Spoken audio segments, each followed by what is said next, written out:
नमस्कार दोस्तों, आप सभी का स्वागत है आपके अपने YouTube चैनल रविश शेट्टी IQ जीके पर। आज मैं आपके लिए साइंस के यानी विज्ञान के टॉप 30 क्वेश्चन इस वीडियो में लेकर आया हूँ।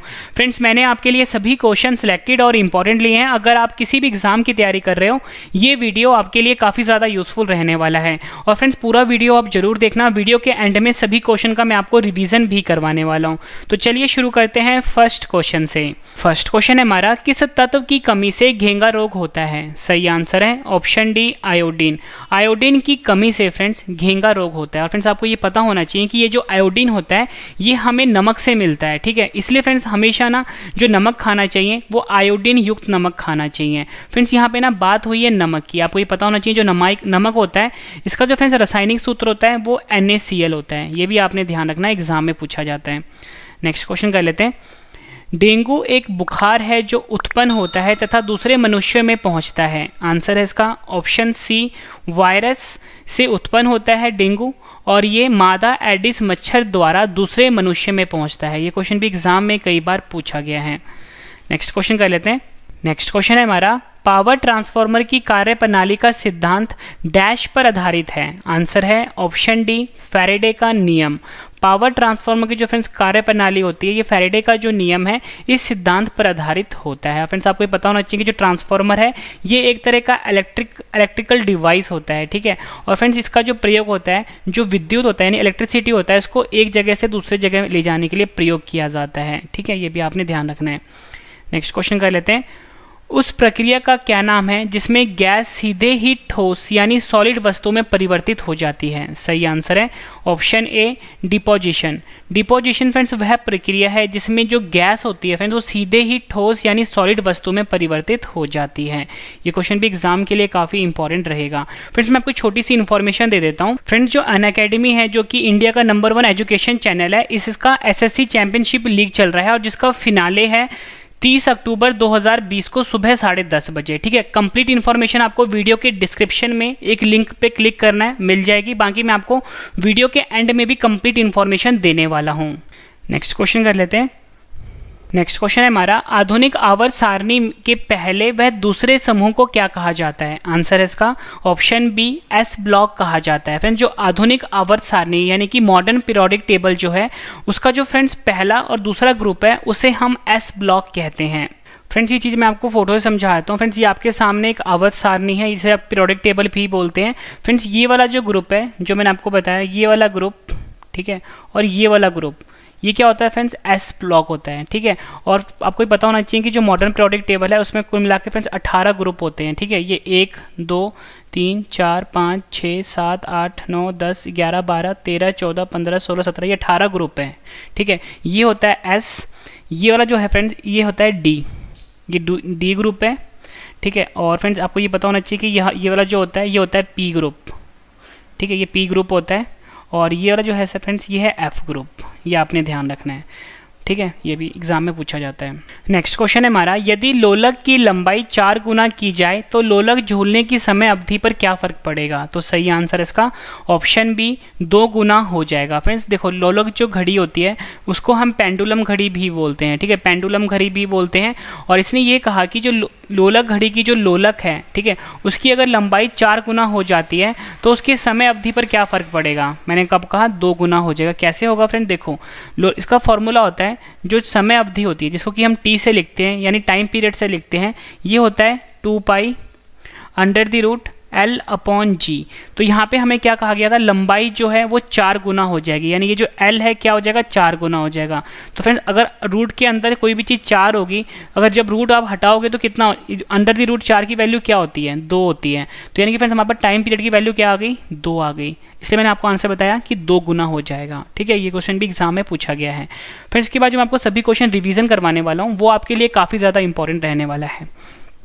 नेक्स्ट क्वेश्चन, रेडार सिस्टम में उपयोग की जाने वाली तरंगे कौन सी तरंग होती है? सही आंसर इसका ऑप्शन ए, सूक्ष्म तरंगे होती हैं। फिर जो रेडार सिस्टम में जो हम तरंगे यूज़ करते हैं वो सूक्ष्म तरंगे होती हैं। और फिर सूक्ष्म तरंगों को हम माइक्रोवेव भी बोलते हैं, ठीक है, माइक्रोवेव भी बोलते हैं। फ्रेंड्स, यहाँ पे ना बात हुई थी रेडार की, ठीक है, ये है रडार। फ्रेंड्स ये एक तरह का क्या होता है, डिवाइस होता है। इसका प्रयोग मुख्यतः हम इसलिए करते हैं कि मतलब कोई भी जो जहाज है, ठीक है, जहाज की लोकेशन को ट्रैक करने के लिए रडार का प्रयोग होता है। और रडार का फुल फॉर्म होता है रेडियो डिटेक्शन एंड रेंजिंग। यहाँ पे लिख देता हूँ, radio detection and ranging.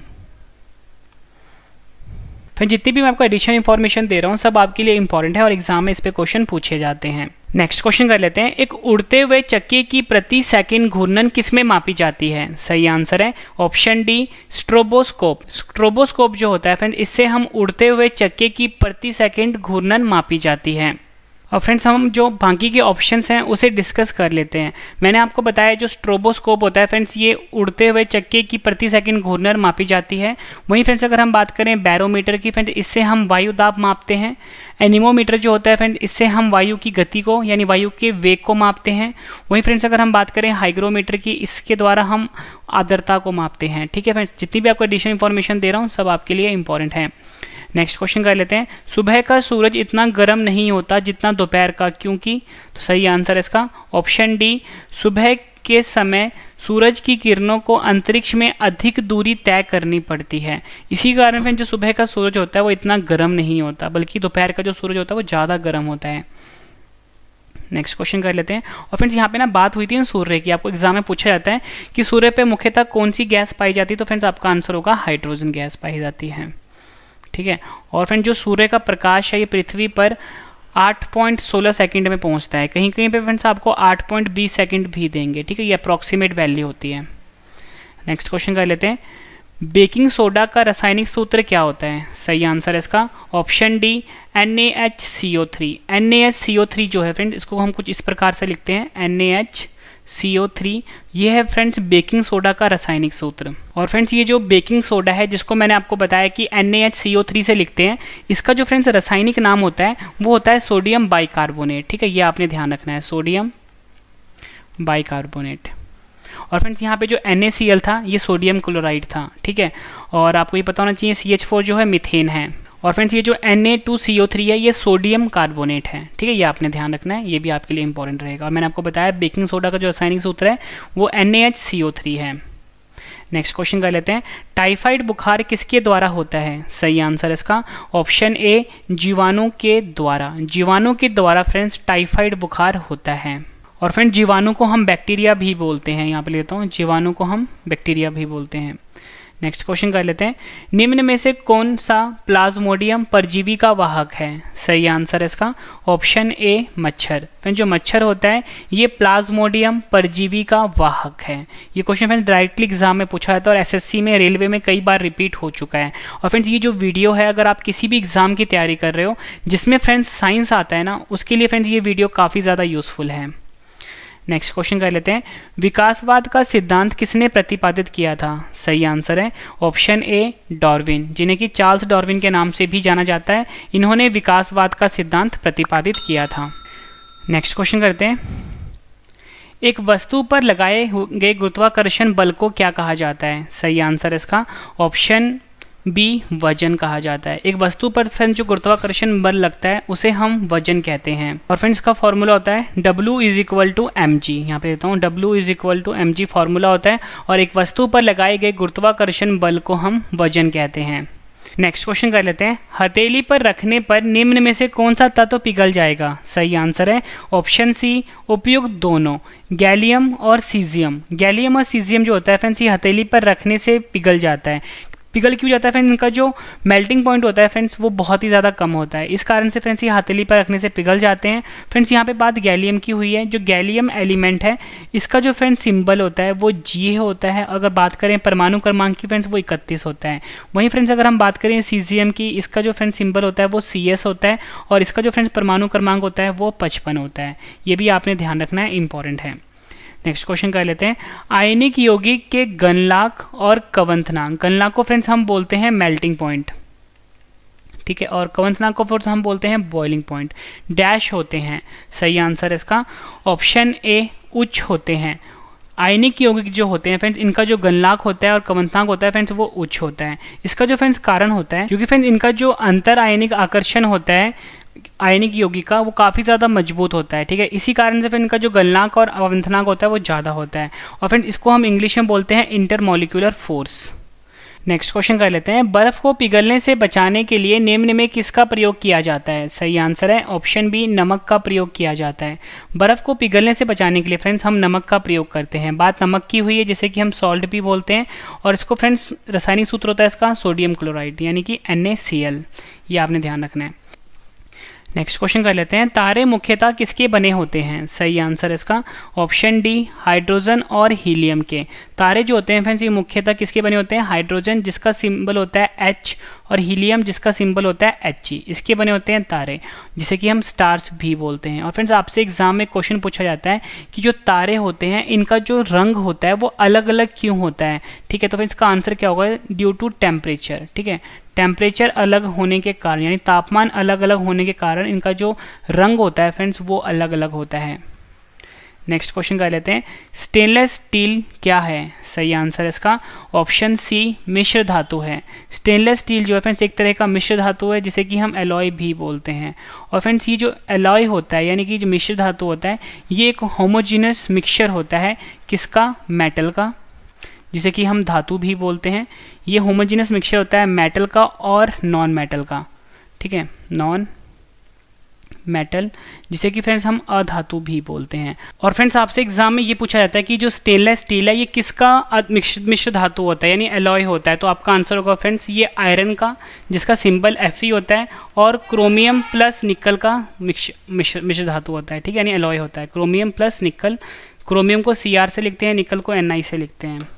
Next question कर लेते हैं, लोहे की जंग डैश होती है? सही आंसर है इसका ऑप्शन बी, एक तरह का फ्रेंड्स ये रासायनिक प्रक्रिया है यानी कि केमिकल रिएक्शन है। लोहे का फ्रेंड्स जंग लगना जो है ये रासायनिक प्रक्रिया है, ये आपने ध्यान रखना है। और फ्रेंड्स ये जो लोहे का जंग लगना होता है इसका जो फ्रेंड्स रिएक्शन होता है वो मैं आपको बता देता हूँ। फ्रेंड्स इस रिएक्शन में क्या होता है, जो लोहा होता है जिसका फॉर्मूला होता है Fe, ठीक है, और ऑक्सीजन जो कि हमारे वातावरण में होता है, और मॉइस्चर जिसको कि हम वाटर भी लिख सकते हैं, ठीक है। इस रिएक्शन को हम लिखेंगे कुछ इस प्रकार से, 2Fe plus O2 plus H2O, ये आएगा फ्रेंड्स 2E FeOH ट्वाइस। और फ्रेंड्स ये जो फार्मूला है फ्रेंड्स ये फार्मूला होता है, ये है रस्टिंग का फार्मूला यानी कि लोहे का जो जंग लगता है वो फार्मूला होता है ये, ठीक है, ये आपने ध्यान रखना है। नेक्स्ट क्वेश्चन कर लेते हैं, कांच का सबसे महत्वपूर्ण घटक क्या है? सही आंसर इसका ऑप्शन सी, सिलिका। सिलिका जो होता है फ्रेंड्स ये कांच का सबसे इंपॉर्टेंट घटक है, या बोल सकते हो महत्वपूर्ण घटक है। नेक्स्ट क्वेश्चन कर लेते हैं, आवर्त सारणी जिसे कि हम पीरियोडिक टेबल भी बोलते हैं का आविष्कार किसने किया था? सही आंसर है option A, Dmitri Mendeleev. Dmitri Mendeleev जो थे फ्रेंड्स इन्होंने आवर्त सारणी यानी कि पीरियोडिक टेबल का आविष्कार किया था। नेक्स्ट क्वेश्चन है हमारा, पृथ्वी की घूर्णन की गति क्या है? सही आंसर इसका ऑप्शन ए, 28 किलोमीटर प्रति मिनट। 28 किलोमीटर प्रति मिनट जो है फ्रेंड्स ये पृथ्वी की घूर्णन की गति है। नेक्स्ट क्वेश्चन, निर्वात में यदि लोहा, कागज और पत्थर को गिराया जाता है तो पृथ्वी पर कौन पहले आएगा? सही आंसर है ऑप्शन डी, तीनों साथ आएंगे। फिर देखो निर्वात की बात हो रही है मतलब वैक्यूम की बात हो रही है, ठीक है, और आप सभी को पता है कि वैक्यूम में कोई भी बल या फोर्स नहीं लगता। इसी कारण से फ्रेंड्स जो लोहा, कागज और पत्थर है ये तीनों एक साथ नीचे आएंगे। नेक्स्ट क्वेश्चन कर लेते हैं, थर्मस फ्लास्क का आविष्कार किस वैज्ञानिक ने किया था? सही आंसर है ऑप्शन ए, जेम्स दीवर। जेम्स दीवर जो वैज्ञानिक थे फ्रेंड्स इन्होंने थर्मस फ्लास्क का आविष्कार किया था। नेक्स्ट क्वेश्चन, बोलोमीटर एक यंत्र है जो मापता है। सही आंसर है ऑप्शन बी, ऊष्मीय विकिरण। ऊष्मीय विकिरण को मापता है बोलोमीटर। नेक्स्ट क्वेश्चन कर लेते हैं, नेक्स्ट क्वेश्चन है हमारा, बर्फ के दो टुकड़ों को आपस में दबाने पर टुकड़े आपस में चिपक जाते हैं क्योंकि? सही आंसर इसका ऑप्शन ए, दाब अधिक होने से बर्फ का गलनांक घट जाता है। बर्फ के दो टुकड़ों को फ्रेंड्स जब भी हम आपस में दबाते हैं वो आपस में चिपक जाते हैं। इसका कारण क्या होता है, दाब जब अधिक बढ़ता है तो जो बर्फ का गलनांक होता है फ्रेंड्स वो घट जाता है, इसलिए फ्रेंड्स जो बर्फ होते हैं वो आपस में चिपक जाते हैं। नेक्स्ट क्वेश्चन, ऊंचाई की जगहों पर पानी 100 डिग्री सेल्सियस के नीचे तापमान पर क्यों उबलता है? सही आंसर इसका ऑप्शन ए, क्योंकि वायुमंडलीय दाब कम हो जाते हैं, अतः उबलने की बिंदु नीचे आ जाती है। ऊंचाई की जगह फ्रेंड्स जो पानी होता है ना, वो कम डिग्री सेल्सियस पे ही उबलना शुरू हो जाता है। उसका कारण क्या होता है कि वहाँ पे जो वायुमंडलीय दाब होता है, यानी कि एटमॉस्फेरिक प्रेशर जो होता है फ्रेंड्स, वो काफ़ी कम होता है। ठीक है, एटमॉस्फेरिक प्रेशर कम होता है, इसलिए फ्रेंड्स उबलने की बिंदु नीचे आ जाती है। नेक्स्ट क्वेश्चन कर लेते हैं, चींटी के डंक में कौन सा अम्ल पाया जाता है? सही आंसर है इसका ऑप्शन सी, फॉर्मिक अम्ल पाया जाता है। चींटी का जो डंक होता है फ्रेंड्स, उसमें फॉर्मिक अम्ल यानी फॉर्मिक एसिड पाया जाता है। और फ्रेंड्स जो फॉर्मिक एसिड होता है यानी फॉर्मिक अम्ल होता है, इसका जो फ्रेंड्स फॉर्मूला होता है वो होता है HCOOH। ठीक है, ये भी आपने ध्यान रखना है। और फ्रेंड्स इसके बाद जो मैं आपको सभी क्वेश्चन रिवाइज करवाने वाला हूँ वो आपके लिए काफ़ी ज़्यादा इंपॉर्टेंट रहेगा। आखिरी क्वेश्चन कर रहे हैं हम इस वीडियो का, जंग लगने पर लोहे का भार पर क्या फ़र्क पड़ता है? सही आंसर है इसका ऑप्शन बी, बढ़ जाता है। फ्रेंड्स कभी भी लोहे पे जब जंग लगेगा उसका जो फ्रेंड्स भार होगा ना वो हमेशा बढ़ जाएगा, ये आपने ध्यान रखना है। और फ्रेंड्स जंग लगने को ही हम रस्टिंग बोलते हैं। ठीक है, रस्टिंग बोलते हैं। और इसका जो फ्रेंड्स फार्मूला होता है वो होता है Fe2O3 x molecule of H2O। ठीक है फ्रेंड्स, ये भी आपने ध्यान रखना है। फ्रेंड्स मैंने आपको ये 30 क्वेश्चन करवाए। अब फ्रेंड्स इस वीडियो का सबसे बेहतरीन पार्ट है रिवीजन। मैं आपको छोटी सी इन्फॉर्मेशन दे देता हूँ कि जो अनअकैडमी है फ्रेंड्स, उसका ना SSC चैंपियनशिप लीग चल रहा है, जिसका फिनाले है 30 अक्टूबर 2020 को। और इसमें फ्रेंड्स मॉक टेस्ट कंडक्ट करवाया जाएगा और ये मॉक टेस्ट बिल्कुल आपके लिए फ्री है, आप इस मॉक टेस्ट को ज्वाइन कर सकते हो। ठीक है, 30 अक्टूबर 2020 आपने डेट याद रखनी है, सुबह 10:30 बजे ये मॉक टेस्ट कंडक्ट करवाया जाएगा। इसमें फ्रेंड्स आपसे क्वेश्चंस पूछे जाएंगे रीजनिंग के, जीके के, मैथ्स के और इंग्लिश के। कुल मिला के 100 क्वेश्चंस होंगे, 60 मिनट का आपको टाइम दिया जाएगा। और फ्रेंड्स इसमें आपको मतलब कि वाउचर्स यानी कि अमेजोन के जो वाउचर्स होते हैं वो भी जीतने का मौका मिलेगा। और इसमें आप एनरोल कर सकते हो, लिंक मैंने वीडियो के डिस्क्रिप्शन में दे दिया है। तो फ्रेंड्स ये आपके लिए बहुत ही अच्छा मौका है और ये बिल्कुल फ्री है आपके लिए। तो चलिए फ्रेंड्स अब हम स्टार्ट करते हैं रिवीजन फर्स्ट क्वेश्चन से। फर्स्ट क्वेश्चन है रिवीजन का, किस तत्व की कमी से घेंगा रोग होता है? सही आंसर है आयोडीन। नेक्स्ट क्वेश्चन, डेंगू एक बुखार है जो उत्पन्न होता है तथा दूसरे मनुष्य में पहुंचता है। आंसर है डेंगू एक बुखार है जो उत्पन्न होता है वायरस से और मादा एडिस मच्छर द्वारा दूसरे मनुष्य में पहुंचता है। इंपॉर्टेंट क्वेश्चन रहेगा आपके एग्जाम के लिए। नेक्स्ट क्वेश्चन रिवीजन का, पावर ट्रांसफार्मर की कार्य प्रणाली का सिद्धांत डैश पर आधारित होता है? आंसर है फैराडे का नियम। नेक्स्ट क्वेश्चन, उस प्रक्रिया का क्या नाम है जिसमें गैस सीधे ही ठोस यानी सॉलिड वस्तु में परिवर्तित हो जाती है? आंसर है डिपोजिशन। आधुनिक आवर्त सारणी के पहले वह दूसरे समूह को क्या कहा जाता है? आंसर है एस ब्लॉक कहा जाता है। नेक्स्ट क्वेश्चन रिवीजन का, यदि लोलक की लंबाई 4 गुना की जाए तथा लोलक झूलने की समय अवधि डैश हो जाएगी? आंसर है 2 गुना हो जाएगी। नेक्स्ट क्वेश्चन, रडार सिस्टम में उपयोग की जाने वाली तरंगे कौन सी तरंगे होती हैं? आंसर है सूक्ष्म तरंगे होती हैं। नेक्स्ट क्वेश्चन रिवीजन का, एक उड़ते हुए चक्के की प्रति सेकंड घूर्णन किसमें मापी जाती है? आंसर है स्ट्रेबोस्कोप में। फ्रेंड्स अगर आपको मेरा पढ़ाया हुआ पसंद आ रहा है, वीडियो की क्वालिटी पसंद आ रही है फ्रेंड्स, वीडियो को लाइक जरूर करिएगा। और ये रिवीजन करने वाला तरीका अगर आपको मतलब अच्छा लग रहा है तो कमेंट करके ज़रूर बताइएगा। नेक्स्ट क्वेश्चन, सुबह का सूरज इतना गर्म नहीं होता जितना दोपहर का, क्योंकि? आंसर है सुबह के समय सूरज की किरणों को अंतरिक्ष में अधिक दूरी तय करनी पड़ती है। नेक्स्ट क्वेश्चन, बेकिंग सोडा का रासायनिक सूत्र क्या होता है? आंसर है NaHCO3। NaHCO3 जो है ये बेकिंग सोडा का रासायनिक सूत्र होता है। नेक्स्ट क्वेश्चन कर लेते हैं, टाइफाइड बुखार किसके द्वारा होता है? आंसर है जीवाणु के द्वारा। नेक्स्ट क्वेश्चन रिवीजन का, निम्न में से कौन सा प्लाज्मोडियम परजीवी का वाहक है? आंसर है मच्छर। नेक्स्ट क्वेश्चन, विकासवाद का सिद्धांत किसने प्रतिपादित किया था? आंसर है डार्विन ने। एक वस्तु पर लगाए गए गुरुत्वाकर्षण बल को क्या कहा जाता है? आंसर है वजन। नेक्स्ट क्वेश्चन, हथेली पर रखने पर निम्न में से कौन सा तत्व पिघल जाएगा? आंसर है गैलियम और सीजियम। आयनिक यौगिक के गलनांक और कवंथनांक डैश होते हैं? आंसर है उच्च होते हैं। नेक्स्ट क्वेश्चन, बर्फ को पिघलने से बचाने के लिए किसका प्रयोग किया जाता है? आंसर है नमक का। तारे मुख्यतः किसके बने होते हैं? आंसर है हाइड्रोजन और हीलियम के। स्टेनलेस स्टील क्या है? आंसर है मिश्र धातु। लोहे की जंग डैश होती है? आंसर है रासायनिक प्रक्रिया। कांच का सबसे महत्वपूर्ण घटक क्या है? आंसर है सिलिका। आवर्त सारणी का आविष्कार किसने किया? आंसर है दमित्री मेंडलीफ ने। नेक्स्ट क्वेश्चन, पृथ्वी की घूर्णन की गति क्या है? आंसर है 28 किलोमीटर प्रति मिनट। निर्वात में यदि लोहा, कागज और पत्थर को गिराया जाता है तो पृथ्वी पर कौन पहले आएगा? आंसर है तीनों साथ आएंगे, क्योंकि यहाँ पे वैक्यूम यानी निर्वात की बात हो रही है। नेक्स्ट क्वेश्चन, थर्मस फ्लास्क का आविष्कार किस वैज्ञानिक ने किया था? आंसर है जेम्स डीवर ने। बोलोमीटर एक यंत्र है जो मापता है? आंसर है ऊष्मीय विकिरण। बर्फ के दो टुकड़ों को आपस में दबाने पर टुकड़े आपस में चिपक जाते हैं क्योंकि? आंसर है दाब अधिक होने से बर्फ का गलना घट जाता है। नेक्स्ट क्वेश्चन, ऊंचाई की जगह पर पानी 100 डिग्री सेल्सियस के नीचे तापमान पर क्यों उबलता है? आंसर है क्योंकि वायुमंडलीय दाब कम हो जाता है, अंततः उबलने की बिंदु नीचे आ जाती है। नेक्स्ट क्वेश्चन, रिवीजन का, चींटी के डंक में कौन सा अम्ल पाया जाता है? आंसर है फॉर्मिक अम्ल पाया जाता है। आखिरी क्वेश्चन कर रहे हैं हम रिवीजन का, जंग लगने पर लोहे के भार पर क्या फर्क पड़ता है? आंसर है बढ़ जाता है। फ्रेंड्स, मैंने आपको ये 30 क्वेश्चन करवाए विज्ञान के और उसके बाद 30 क्वेश्चन का रिवीजन भी करवा दिया, ताकि फ्रेंड्स आपको सभी क्वेश्चन इसी वीडियो में अच्छे से समझ में आ जाएं और याद भी हो जाएं। फ्रेंड्स, आप मुझसे टेलीग्राम पे, फेसबुक पे, इंस्टाग्राम पे जुड़ सकते हो, जो है रवि स्टडी IQ जी के नाम से। ठीक है, वीडियो कंप्लीट हो चुकी है। और फ्रेंड्स, ये कुछ इंपॉर्टेंट इन्फॉर्मेशन है आपके लिए।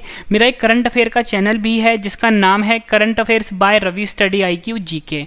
और फ्रेंड्स, एक और चैनल है मेरा रवि स्टडी IQ GK 2.0, इसे भी सब्सक्राइब कर लीजिए, इसे भी सब्सक्राइब कर लीजिए। और मेरा एक व्लॉग चैनल है जिसका नाम है Ravi study IQ GK vlogs. Friends, इन तीनों चैनल को फ्रेंड्स आप अभी सब्सक्राइब कर दीजिए, आपके सपोर्ट की बहुत ज़्यादा ज़रूरत है। और फ्रेंड्स, मेरा एक वेबसाइट भी है जहाँ पर आप फ्री में नोट्स रीड कर सकते हो। वेबसाइट का नाम है ravistudyIQgk.com। और friends, special WhatsApp broadcast group है 7814339999, इसे भी आप ज्वाइन कर लीजिए। तो फ्रेंड्स, अब हम मिलते हैं नेक्स्ट वीडियो में। Thank you and wish you all the best.